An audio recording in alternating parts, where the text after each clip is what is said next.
So tonight we are talking about homesteading with the little pine farmer, or as the animals call him, Scott.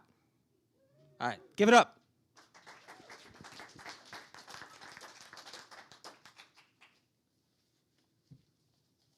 Okay. How close to this should I be? Right there? Okay. All right. Thank you. My name's Scott. I eat meat and a lot of it. Thank you. And eggs, butter, milk, stocks and broths, and just about any kind of cheese that you can come up with. After college, I was getting fat in a cubicle, and I came across Michael Pollan's book, The Omnivore's Dilemma. This was the pivotal moment in my life. Where did my food come from? Where did my meat come from? I became obsessed with the truth that we are what we eat, and that most of us are eating garbage. I left the wide path of the corporate world after that book, and I took an internship across the country in Pennsylvania on a pasture-based livestock farm where I discovered I was indeed a farmer. I painstakingly deduced that the best way I could help the world was to change how I ate and help others do the same. It's been a long, strange trip, but I ended up back in my beloved Rocky Mountains, and I'm grateful for all the circumstances that have led me here tonight. Thank you for having me. I have a dream of a bespoke community on 1,000 acres where me and my friends can build cool houses, raise animals, and prepare for the end of the world, or just have a healthy, happy life close to the cycles of nature. This is actually Hobbiton, close enough. I have a dream of an agave ranch and mezcal distillery in Oaxaca where my brothers and I can grow old together. I have a dream of extending the Terran biosphere out of its cradle and into a cozy little lava tube on Mars with nuclear-powered sun lamps and humanity's first crack at Genesis agriculture. It's good to have dreams if you don't get too attached to them. Visualizing all sorts of different scenarios can help you prepare for the road ahead, even when you don't know where that road is going. For over a decade, while being a vagabond farmer from Pennsylvania to California to Hawaii, I dreamed of every possible iteration of what my farm was going to look like and what my homestead was going to be all about. In these dreams, I never limited myself with respect to location, climate, size of the plot, even hemisphere. I imagined how I might grow as much of my own food as possible, whether on a quarter-acre suburban lot or 1,000 acres of high prairie or canyon country. For 10 years, I was tending livestock, weeding endless row crops, and growing some of the finest cannabis this planet has ever seen. While my body reveled in the physical challenges, my mind was free to explore any interesting path it found. Men can become dangerous when they have time to think, which is a fact not lost on our cultural programmers. More specifically, I spent my time thinking about systems, natural systems, and how a wise manager can combine and stack those systems into configurations that become much more productive than nature could ever manage on her own. Every time I learned something new from a gig or a coworker or book or workshop, I was able to update all of my simulations at once and see how that new lesson might benefit or detract from each scenario. As Miyamoto Musashi proclaimed, if you know the way broadly, you see it in everything. And there are a lot of things. I often feel intimidated when trying to share the things I've learned because when I encounter new information, it's absorbed into this broader understanding in a way that's generally stripped of specifics. I know where to go when I need facts or figures, but I don't bother carrying them around in my head until I need them. It's the information age. Since this isn't a weekend workshop, there isn't time for a lot of specifics anyway. I encourage all of you to explore in more depth anything that piques your interest. In addition to checking out some of the very loosely defined terms like permaculture and regenerative agriculture, feel free to come back to any topic during the discussion period as well. I think the benefits and importance of resilient and sustainable local food systems are pretty easy for this crowd to grok. Decentralization is a way of life and a passion for many of us.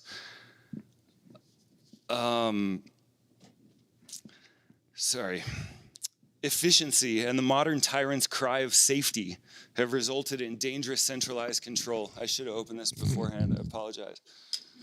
Cheers. All right. Dangerous centralized control over our food. This is a direct existential threat to you and your families. It cannot, it's unsustainable. It cannot go on. Decentralization of food systems is essential for both our health and our safety. And tonight, I'd like to cast a very broad net and bring up some possibilities that maybe you haven't considered for your situation, maybe even inspire some of you to seek a new situation with broader opportunities. We need to be adaptable if we are to thrive in the world ahead. This will require us to question or abandon some of the assumptions that many of us were programmed with in government schools and during a time of conspicuous consumption that the world has never seen before. I believe that we can take, livestock lecture. I believe that we can take the best parts of our past and the best parts of our future and create a post-scarcity golden age. I know how Austrian economists love that phrase, that elusive post-scarcity utopia.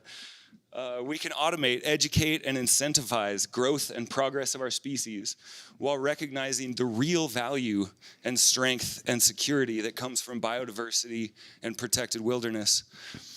We have untold wealth in the entire star system at our fingers as Starship comes online.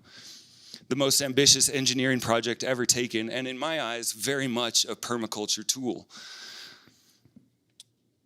We have the new ability to not only protect our civilization from the alarmingly common cosmic impacts that have shaped our world, but also to export as much of the ecosystem as possible out of the single gravity well.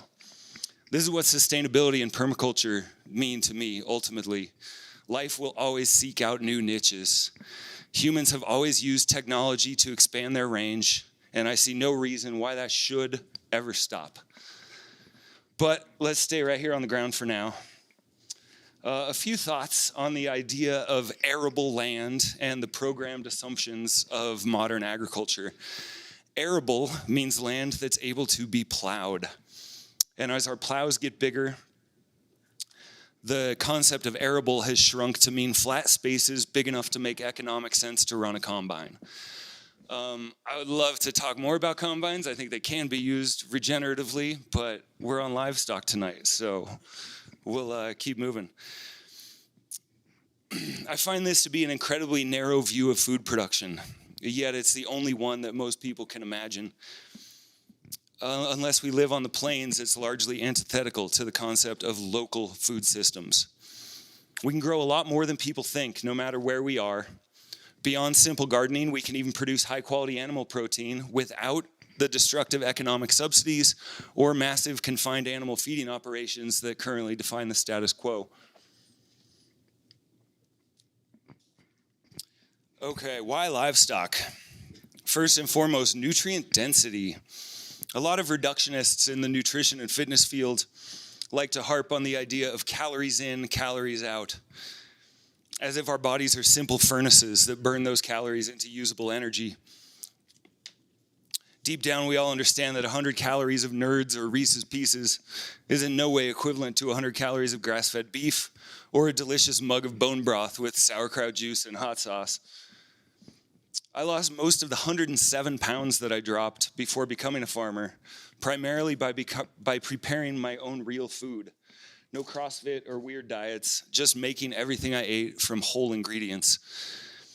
I now crave goat milk and turkey stock more than the delicious gas station garbage I was eating on a daily basis during my life in front of a computer screen.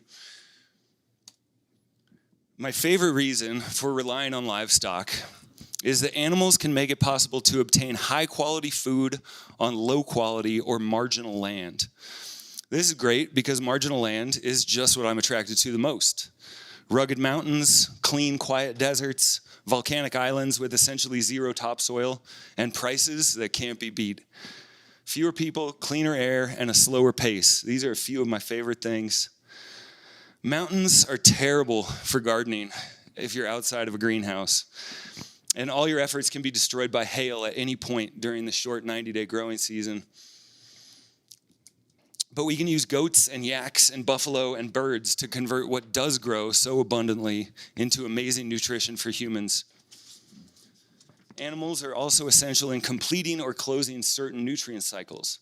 Animals of one sort or another have expanded into just about every niche on the planet, and we can't ignore what an essential part they play in the natural systems of life and death and the recycling of biomass. Even if you're a vegan, your farm or garden can benefit from animals, chickens, turkeys, ducks, amazing cleanup crew that can decimate populations of pests and weeds while aerating and fertilizing.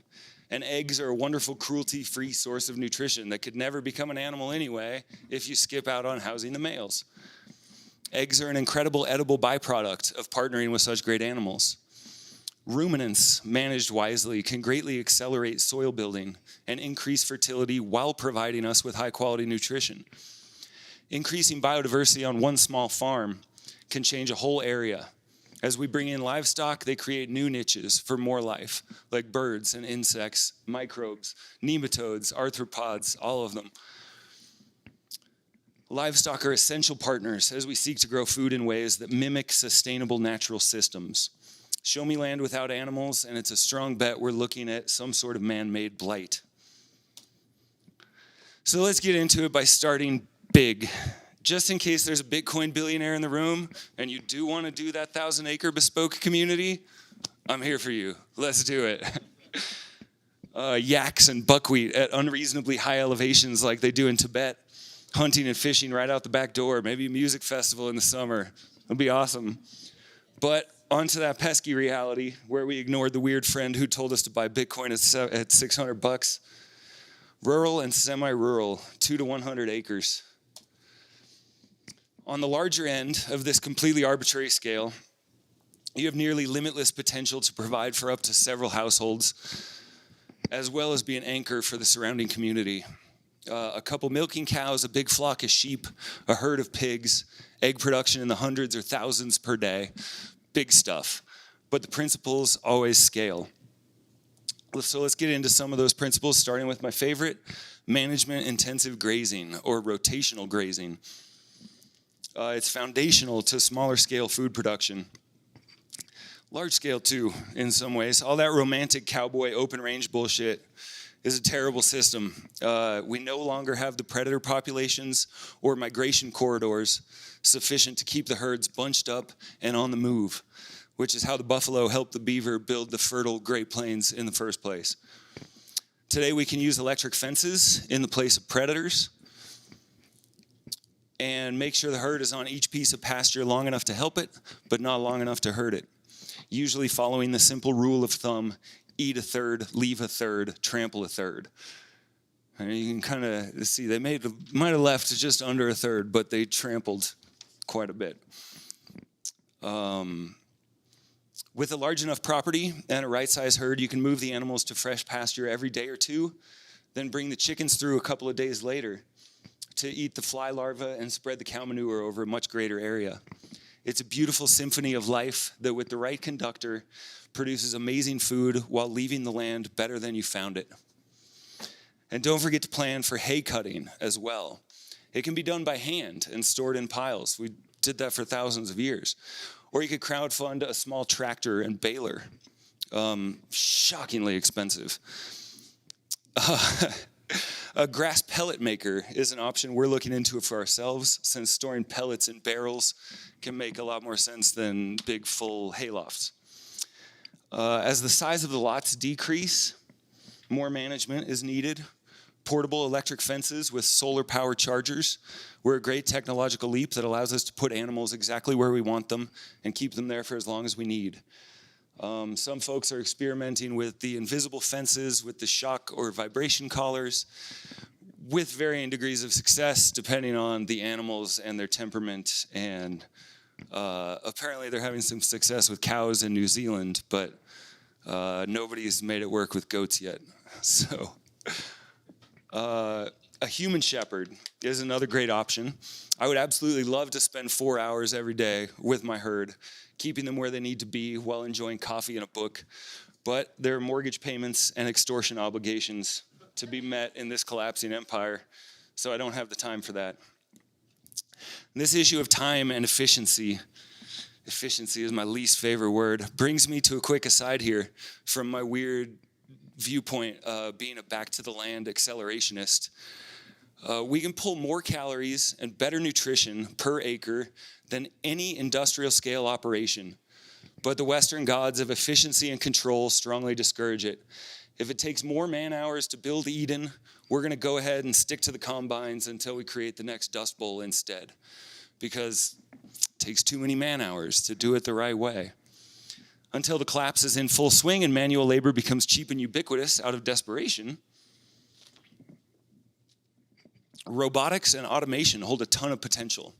From easy stuff like timers and controllers for lights, ventilation, feeding, watering, etc., to much more ambitious dreams on the horizon. One thing I've been thinking about lately, specifically for raising grazing livestock in suburban and semi-rural areas, something I call fully automated management intensive grazing. And it could be a real game changer.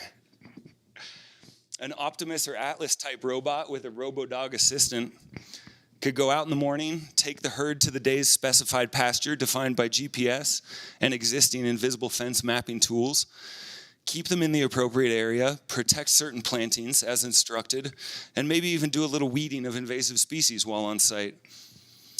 This is an idea that causes many of my hippie and Luddite friends to recoil, but to me it's just the next generation of movable electric fence that some of those people use every day. To me, effective acceleration includes healthy bodies and minds, which requires high-quality food and connection to nature and wilderness. Okay, back to reality.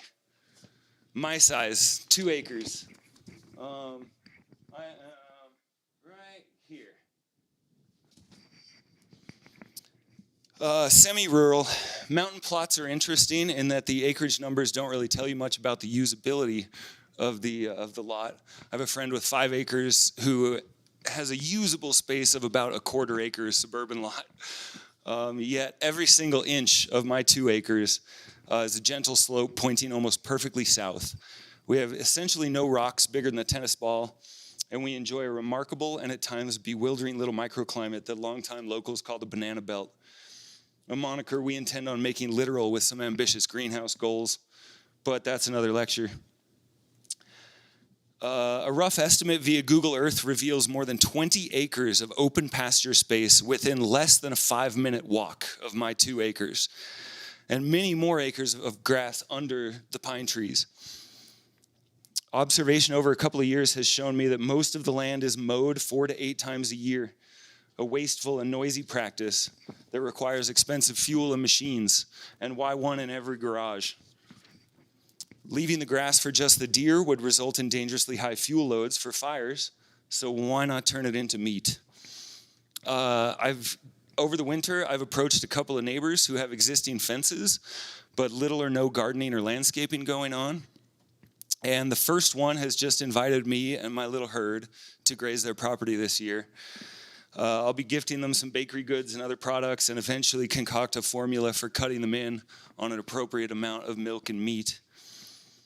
Hopefully this program can be expanded to include other shelters for housing, auxiliary herds, and like intact males and random animal adoptions that we don't necessarily want with the primary dairy and breeding herd.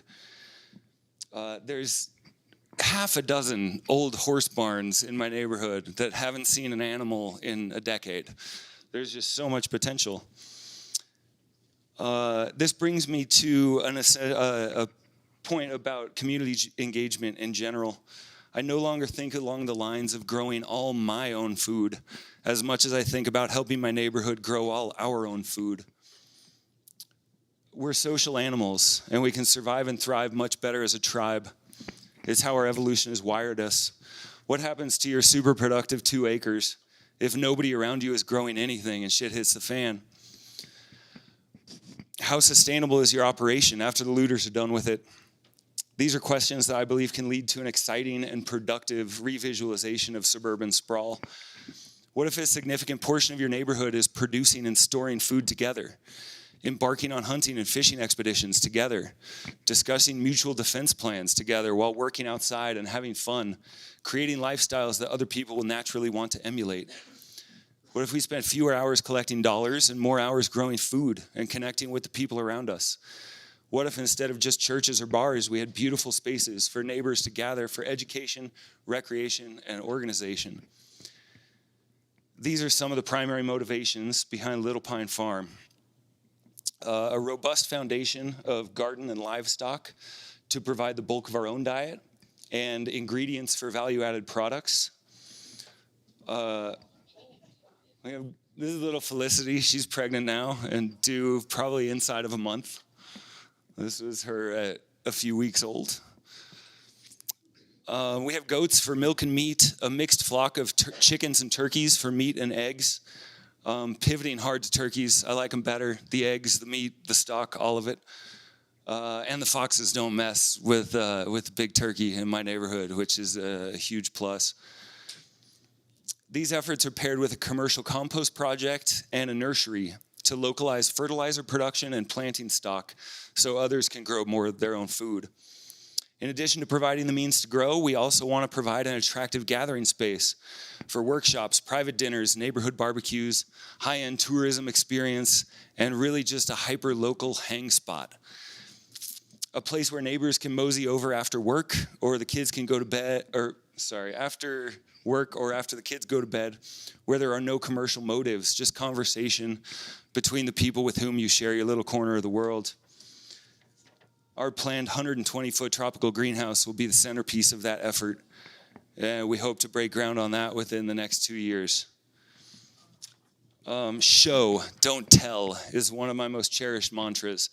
And I feel that showing how it might be done at 8,500 feet will help people realize how much more they can do at lower elevations and more temperate climates.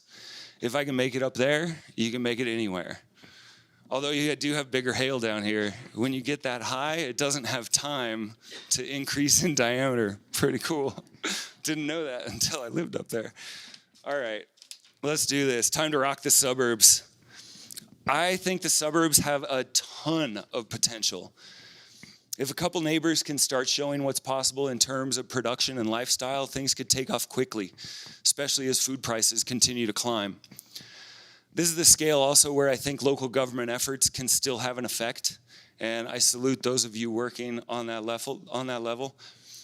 It's a fundamental human right to be able to grow food on your own land, and realistically that means some sort of livestock, and for most of us, some sort of greenhouse as well. And outright bans on either are a de facto ban on feeding yourself.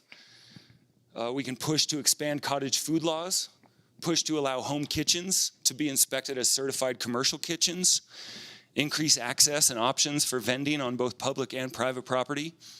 It's absurdly difficult to start a farmer's market in most counties when it shouldn't be any harder than vendors coming together in any appropriate spot. Start a weekly weeding and wine party or some other such excuse to get together and grow some food. It's amazing what a decent-sized group can accomplish in even just a couple hours. Some of us can push a little further. Start a pirate kitchen. Start grafting fruit onto city trees. Plant more wherever you can. Barter as much as possible. If you have skills, small farmers want to meet you. Get whatever livestock you're allowed to have and keep pushing the limits. Chickens are the natural starting point for lots of people, and you can raise them with a variety of techniques. Movable coops like this one and low pasture pens are a great option for protecting them from predators. I did not have my pasture pen dialed in appropriately, and we lost about 13 birds to a fox last spring. It was a bummer. I'll be ready this year, though. This allows you to move them to fresh ground every day or as often as they need, and they can precisely deposit wonderful sheets of fertilizer in each position, a difference that'll be obvious in future growing season. Even if you have a small lot with heavy restrictions, you can raise rabbit and quail almost silently and very discreetly, even indoors. Not ideal, but possible. Have you ever had pickled quail egg? Anyone? So good. As delicious as they are nutritious, they're incredible, and you can keep a giant jar in the back of your fridge for like a year. Amazing. And they grow ready for meat in about 8 weeks. Vermicomposting, worm farming. That's one thing that we're going to be getting into. And other types of insect farming can help provide feed for the birds. In a pinch for yourself, I was into it way before the WEF was. I'm kind of bummed that the globalists co-opted the whole edible insect thing. You can't deny the feed conversion ratios if you're into that sort of thing. But you got to understand the need to grow your own animal feed too. Buying bags of chicken feed and bales of hay is not sustainable, especially with energy prices as what they are. Hay is almost triple what it was 13 years ago when I started this. One method are fodder systems, kind of like vertical microgreens, but more densely planted. You can produce a lot of feed this way for a fraction of the price, and even sprout the grains you grow yourself to get the most out of every calorie that you grow for your critters. You can get free feed in a lot of ways as well. Hit local grocery stores and develop relationships with the produce department. We have natural grocers up in Conifer. I pick up 40 to 50 pounds of surprisingly good produce about every week. Huge benefit for the birds and the goats. They love it. Start a neighborhood composting program. Glove up and sort through the buckets as they arrive. I'm doing that too, and it works great. There's lots of highway landscaping done with sorghum here on the Front Range. And stop when the seed heads are getting heavy and just take loads and loads of them home until a stormtrooper makes you stop. Like, that's great feed. While they're still fresh, you want to rinse all the brake dust off of them. But it's amazing, and it's free. You could bring home a ton in an afternoon, like a literal ton, and hang it in your garage to dry. With a simple and fairly cheap feed pellet mill, you could run it through here and store it through the whole winter. Aquaponics. Aquaponics can be done indoors or out, and the large water volume makes it a great candidate for even a small greenhouse. Combined with some insulation on the north side, a compost pile cooking away, and maybe an insulated tarp to pull over after sunset, you can get away with surprisingly little supplemental heating in the winter. I really highly recommend this one for engineers and tinkerers and tech nerds. It's great, and you can produce real amounts of food in a pretty small footprint. Aquaponics does require continuous pumping and aerating, so be sure to include sufficient solar or other energy allowance to run the water and air pumps. Municipalities all over the country are starting to use hired goat herds for brush clearing and fire mitigation. This is a great precedent, as it's only a small step from this to the neighborhood-owned herd grazing parks and green belts and open spaces. Reduce landscaping budgets and resource waste while growing good meat at the same time. Has anybody had goat? It's amazing. I love it. Cool. It's so good. Goat and yak are my favorite domestic meats. Delicious. Okay. Simple little earthworks, little single shovel depth swales on contour on a slope can slow down and stop so much water. I did this on another part of the property the year before, and the difference in the next spring's grass growth was just amazing. I'm really excited. This is the far north uphill side of my property, and I'm finally getting all the earthworks dialed in here. With the excess rains last year, our entire garden space got flooded out. I hastily threw together another garden. Thank you, Mitch. He helped out on that one. But ultimately, I wish I would have just focused on the animals and taken the garden loss. Minor earthworks in place this year in case we do get the heavy rains again. I will not be caught with my pants down. When it's time to get more drastic, I don't know, now seems good. Start turning fences into chicken coops and chicken tractors and milking parlors. Give your neighbors' lawns pasture numbers and ditch the lawnmowers altogether. Maximize use of public spaces, especially irrigated ones. Grow fruit trees and berry shrubs everywhere there's a bit of water. In unirrigated areas, stick to native grasses, trees, and shrubs. Native biodiversity should be considered productive use, as it does provide real value. Lastly, we come to the city dwellers. You're not going to make it get out immediately. If you insist on staying, there are ways that even you can produce your own animal products. Aquaponics is inherently scalable. It can work just fine in an apartment living room. It can work with ornamental fish. One thing you have to know is how much weight your floor can hold, especially if you're in an apartment building. Same with rooftop gardens. Soilless systems are best for weight issues. My suggestion is pigeons, pigeon cotes, and fodder systems up on the roof to keep things pretty light. Or have aquaponic tanks in the basement or on the ground, pumping up to shallow flood beds on the roof. Pigeons have been the city protein of choice as long as there have been cities. You're making a face. I'm not talking about pigeons that are eating garbage on the street. I'm talking about pigeons that you are growing food for and you give them everything they eat. Quite tasty little birds. I prefer them to quail, honestly.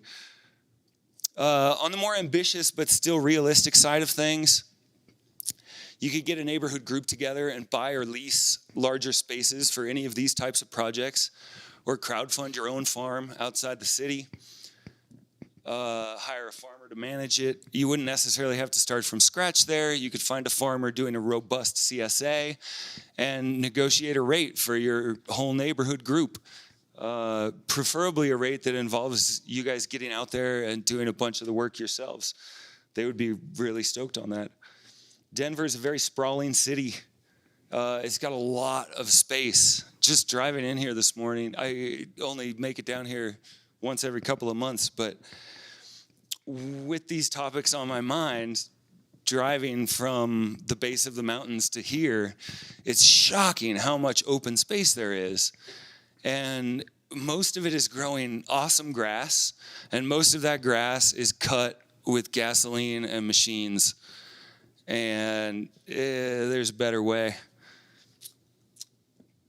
Current problems aside, Denver could host an amazing amount of orchards, pastures, and some of these higher density projects we've been talking about. I encourage all of you to explore the basics of permaculture. It is a really great system for understanding kind of the basic structure of how you can work within your space to maximize it for production on whatever scale you can manage. Before we move on to some discussion, we should mention getting the meat from on the hoof to on the table. Raising livestock, big or small, is only half the battle. Processing, preparation, and preservation are crucial skills for building resilient local food systems. Watch some slaughtering and butcher videos. Maybe consider adding these to your permanent library. Butchering by Adam Danforth, amazing book. Stephen Ranella's 2-book series on hunting, butchering, and cooking game, also an amazing book, and scalable to goats and lamb as well. They break down the same as a deer does. Get some proper knives. Food service options from a place like Costco Business or Amazon are great, cheap options that are dependable and will last you a long time. Get a knife sharpener, use it frequently. It'll make your life a lot easier and reduce accidents in the kitchen. I prefer these newer styles that allow you to dial in the exact angle you want on each blade. On a butchering blade, you might have a big fat 30-degree angle. On a kitchen knife, 20 degrees. Fillet knife, 15 degrees. It matters. Mobile processing units are an excellent option for areas where people are doing small-scale animal agriculture. This allows people to share the cost of expensive items like a scalder or a plucker. And the convenience and speed of having a professional setup can make all the difference in the world. A local private butcher shop is another option. Still looking for somebody with one of those up in the Conifer Bailey area. Someone or some group with the inclination or capital can set up a nice shop with fridges and bandsaws and blast freezers and things like that. This is the best way for a community to deal with the medium to large animals, goats, pigs, cows, things like that. A tanner in the area is super valuable to help in using every part of your animals. You can definitely process hides yourself. Unless you're super into it, I wouldn't recommend it. It's definitely a stinky and time-consuming process.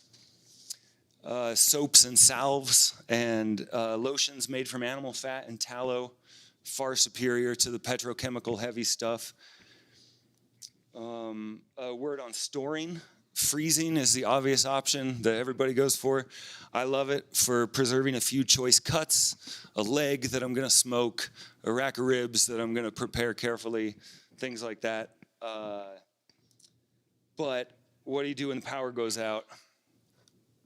We've been canning meat, stock, chili, things like that for a couple of years now, and it's become our favorite method. It's so convenient. You saute some vegetables, prepare some grains or beans, and you can just dump in a can of meat ready to go. It's amazing. We did it with goat and veggies, and yesterday's sourdough bread just this afternoon. Wonderful.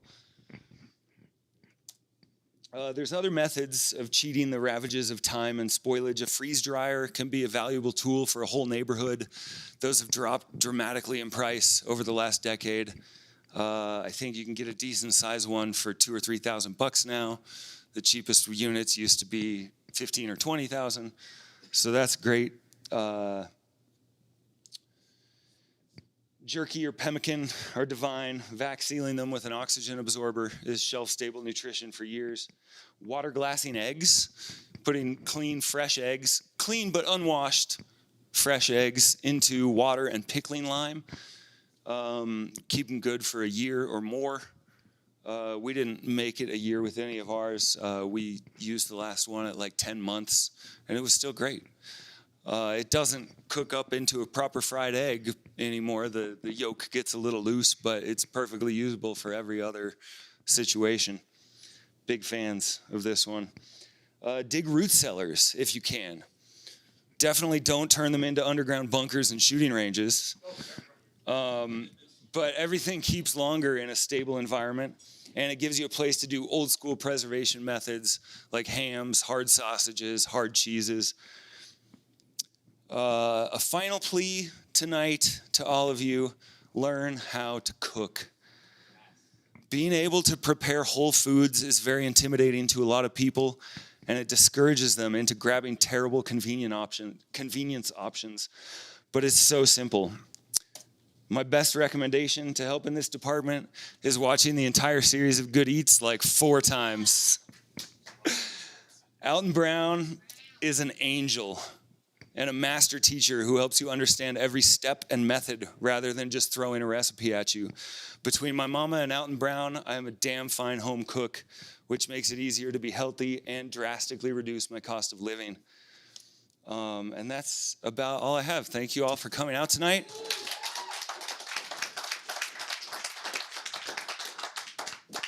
I'd be happy to discuss any questions in the time we have left. One quick pitch. We are looking for a partner at Little Pine Farm. Not an employee, but somebody to actually live there and be a part owner of the businesses. If you're a baker who wants a more simple life, we want you. If you're a farmer who wants to get out of the city, come talk to me. If you've got skills, we can probably make it work. So, yeah, or come by on Saturdays. You can check out our menu there. The bakery's going great, cranking out sourdough to the neighborhood. That's Mel, my girlfriend. Yeah, that's all. Any questions? So you mentioned that you are starting to get turkeys. Could you talk about the differences in keeping chickens versus turkeys? Do they require more space? How you protect them from predators? And then I guess what other requirements are there different from chickens? Mm-hmm. That's a great question. It's mostly the same. Less risk for predators because they're bigger.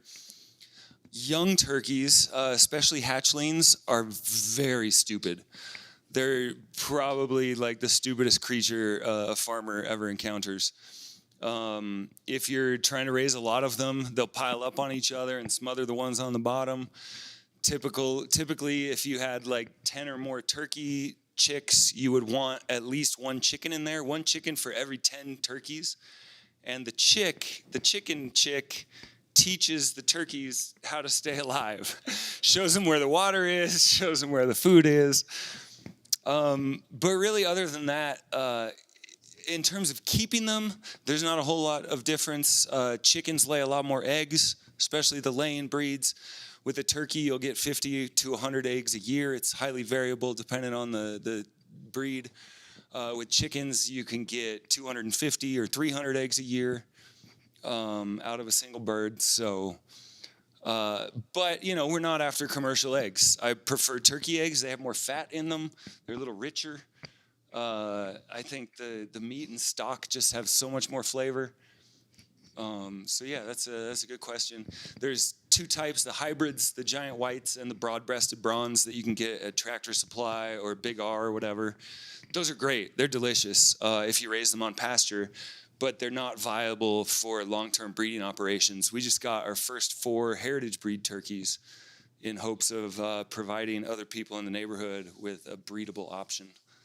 So yeah, go turkeys. We're reducing the chickens and getting more turkeys big time. So I like your message of decentralization, and I am on board for that. The question I would have in terms of like really large metropolitan areas, because Denver is a very small, quaint city comparatively, is how do you transition the food system in order to feed the amount of people that are in a city? Because it has been like many years from the point where the farms sustain the cities, but the cities have never really been at this population until we had our, may not be healthy, but food revolution sort of after the Great Depression. And my understanding is the Great Depression, or like the Dust Bowl and everything, we really screwed up how we had done farming for many years, but we still have this very large population that probably wouldn't be sustained on like a lot of like what you're doing, even in a larger scale, let's say in the mountains. So how do you make that transition so you still can feed the amount of population? That's a great question. The only way I see it possible is with a real energy revolution. The mechanisms and organizations in place to suppress things like nuclear are a real hurdle, because the denser you want to grow stuff, the more energy you're going to need to do that. Ultimately, I mean, there's always going to be people wanting to fulfill a need, fulfill a demand.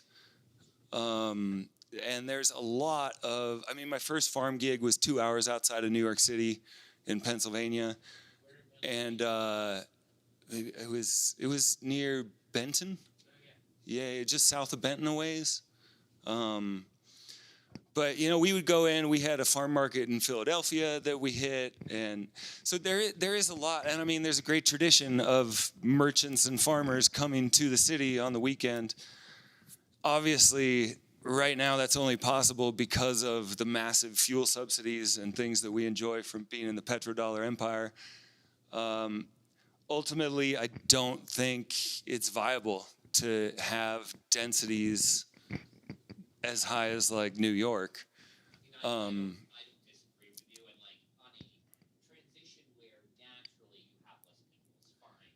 Transition without like people just starving. Right. Yeah. I really hope that we can avoid the starving to death part of the collapsing empire. That's kind of my life's goal, is to mitigate that a little bit. Calories are still calories. No, it's something I enjoy thinking about very much. All right, so I got a question for you. What's your carbon footprint? No, I'm just kidding. Have you had to deal with like disease? Do you rely on vet services? What do you think about that? Like, what's your strategy? That's a good question. We haven't. The less dense your animal population is, the less risk of disease you're going to have, generally speaking. The best defense, or the best offense, is a good, whatever. Keep your animals healthy. Prevention is the more important thing. We do have a really great vet less than a mile away who does house calls for large animals. Ultimately, like chickens, are kind of easy come, easy go. And so would the other kind of small, quick species like quail and rabbits and things like that. You wouldn't necessarily dump any resources into, saving one of 50 chickens. But obviously, if it's a milking goat or a milking cow and you have years of value ahead of you, then we try and keep a little emergency vet fund. It's mostly for the dogs, but it's there for the goats if they need it.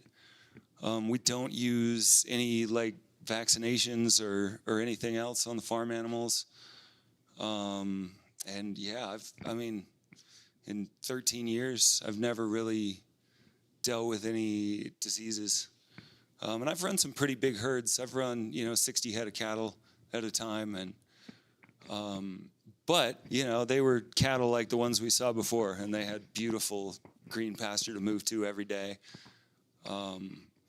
The default is just healthy animals. Harder to do in higher densities. That's why CAFOs are such a nightmare, and they have to pump the animals full of drugs and everything to even survive the environment. Hey, what are your favorite mitigation options for the coming, droughts? Because I know in the foothills up there, it's getting pretty dry, and we're gonna see it just like we did in the '80s. So. Yeah, that's a great question. Man, the homeowners insurance and stuff is becoming such a nightmare up there. They're adopting all of these mitigation rules, which involve completely clearing every single plant from within, X feet of your house. And all this really does is serve to desiccate the area. It makes the area drier and more prone to fire. My favorite mitigation is very low efficiency. A guy with some goats and a chainsaw, cutting dead wood from all the trees. The goats are doing their work on the grass, trim up the shrubs. You got to deadwood all the shrubs. The wax currants are unbelievable ladder fuels. But you can clean cut those at the ground, and they'll come back just fine next year. So, yeah. So basically, you just measure the contour of a slope. I do it old school style with a big A-frame with a pendulum hanging in the middle, and just kind of walk it across the landscape. And on 2 acres, that's fine. I have a laser level that I inherited that I've never bothered to learn how to use. I just use the A-frame and just a single shovel depth and put the material on the downhill side to create the berm. That can hold water, slow it down anyway, and give it chance to infiltrate instead of just running off the surface. If I could, maybe I should go back. This is the steepest section of our, here it is. This is the steepest section of our whole property right here. And you can see that it's kind of bare gravel in that heaviest drainage area. It's just hard pan gravel at this point. There's on the lower swale there comes out from a culvert that comes under the road that's really only flowing at full saturation times. But it just kind of sweeps that whole section clean. So I'm going to be doing little zigzags and catchment ponds and stuff down this whole side here. And I already have the kind of final swale in place downslope. That'll be like my final protection against flooding out the garden space again, because I can channel all of it out and around the garden and down kind of where the power lines are. And over there as well, I'll have more minor earthworks to slow it down. Basically, keep every drop on your property as long as you can. Even if you're technically not allowed to catch rain. I don't really know what the status is on that down here. But even if you can't have rain barrels and cisterns, you can still dig these super minor earthworks and hang on to a lot more water. And if you have native grasses, their roots are going a lot deeper. And even though it might look dry on the top and all of the imported grasses are starting to turn brown, like those are still really tapped in to a great, it can create just a big plume of water, of underground water downslope from the swale. Really cool technique. One guy with a shovel can take care of 10 acres, no problem, if you got a couple of years. Thanks. Thank you. This is really interesting. So I want to know, so what is the livestock, and like how many do you have on your 2 acres? And then are you having to bring in supplemental feed for the animals? Essential questions. The second one first, we are buying hay right now. I still have a lot of work to do on developing my own pastures. Last year, we saw a lot more grass than the year before. And this year, I'm hoping to see lots more and maybe even do some of my first manual hay cutting. But ultimately, the 2 acres itself, with my pasture work done, I could easily support 2 or 3 milking goats and their kids, which is the goal. I have 4 does pregnant right now, 3 bucks that'll be on the way to freezer camp in a month and a half, 2 months. And then I have 20-something birds. I got a load of roosters last year from a neighbor for free. She gave me 6 roosters that were still pretty young. She had just bought a straight run of chicks, and so I'll be slaughtering all of them as well, keeping the strong ones that always win the fights. Yeah, and then we just brought the turkeys on. We've got 3 dogs and a never-ending parade of paying dog guests, which is nice, helping us pay the bills. So that's about it as far as animals. But the animal feed thing, you got to be able to cut hay. Public spaces seem like perfect place to be doing that sort of thing. Rather than mowing it twice a month or whatever, just cut hay twice and you're fine and you have low fire risk. And I have a county-owned plot of land right at the bottom of the street, and I'm going to start grazing there. It's just kind of wrapped around a park and ride bus stop. And, you know, it's never been mitigated for fires. Every tree is just loaded with dead wood. So I'm going to take my little saw and take my herd and just go clean up until a guy with a gun tells me to stop. Thanks. I'm curious to hear what predator pressure is like where you are, and if any of your dogs are like livestock guardians or maybe moonlighting as livestock guardian dogs. My dogs are definitely not livestock guardians. They've killed a few chickens before we got all the gate situations dialed in our first year. Our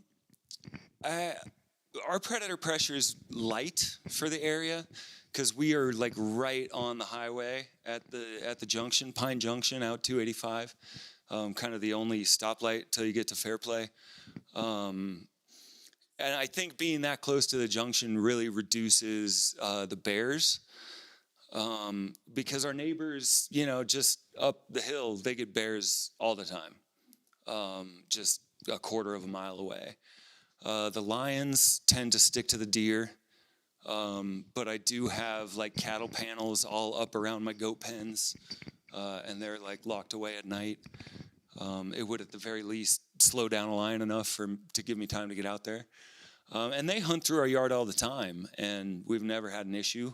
They only come through at night when the animals are put away. Foxes are the big one. Like I said, they got a bunch of our birds in the past year.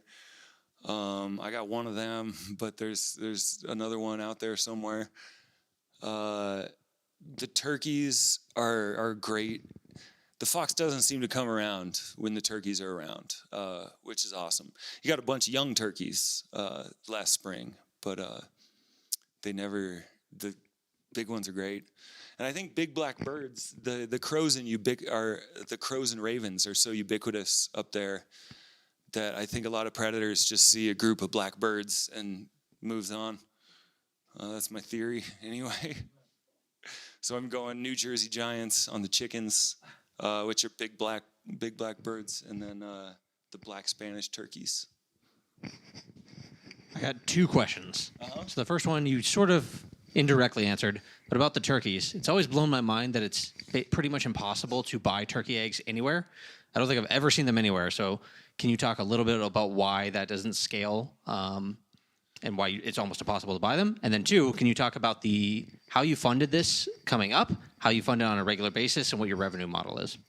Definitely. Okay, so turkey eggs, they're just not the laying powerhouses that chickens can be.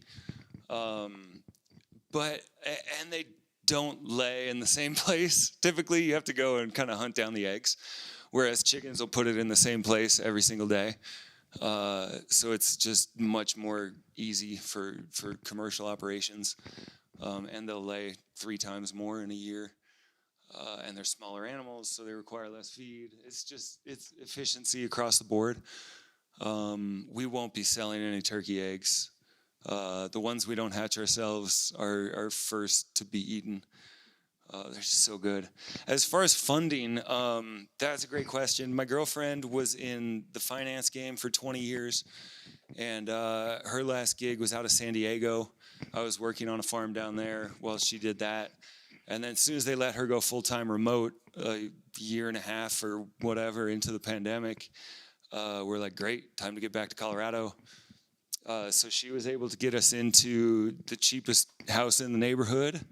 And now 3 years later, we're fully funding it with on-site operations.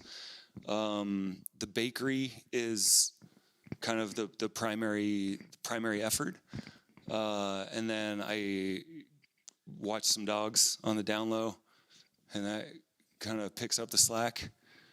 But yeah, the bakery is finally overtaking the dogs, which is good because we were going to do a whole legitimate dog boarding situation. But even though we're zoned agriculture, we're under the new 5-acre limit for zoned agriculture. So there's a whole page of addendum that we have to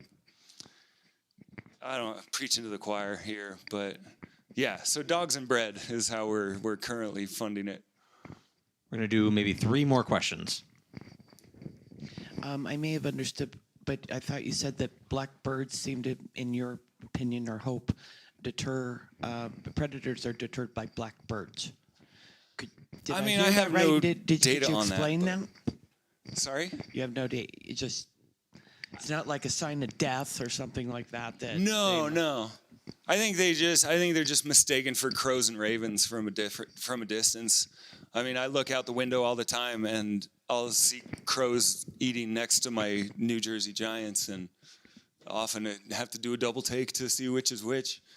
It's just a pet theory of mine. I'm not sure if it works or not, but we do have a lot more blackbirds this year, and we're losing a lot less. So maybe that's because I took care of the more aggressive fox. Maybe that's some other thing. I'm not sure. I don't know anything about farming or anything, but from my understanding, turkeys are not regional to this area at all. Why?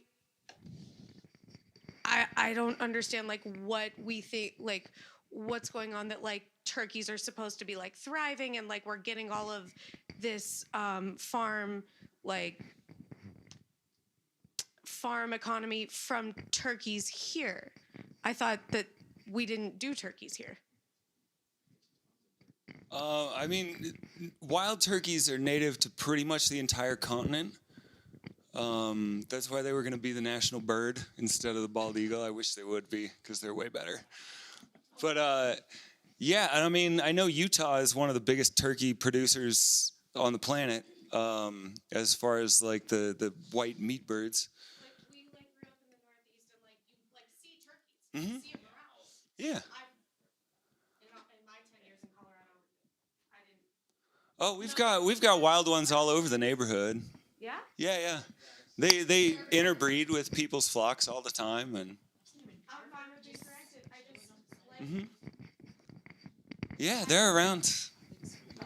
Most of the continent, except for the deep desert, has turkeys, as far as I know. Right, but this is common. But Yeah. farm-wise, Yeah.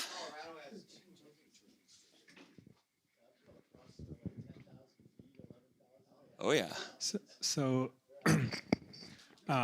yeah, to go back to the topic of water, if there's like a serious drought, do you have any way to just like, do you have a creek or something that you can get water from for your animals? No, we have a well. It's on a domestic use permit, so we can use it for the animals in a garden and everything. We have a really high water table, and distance from the water to the pump seems really good.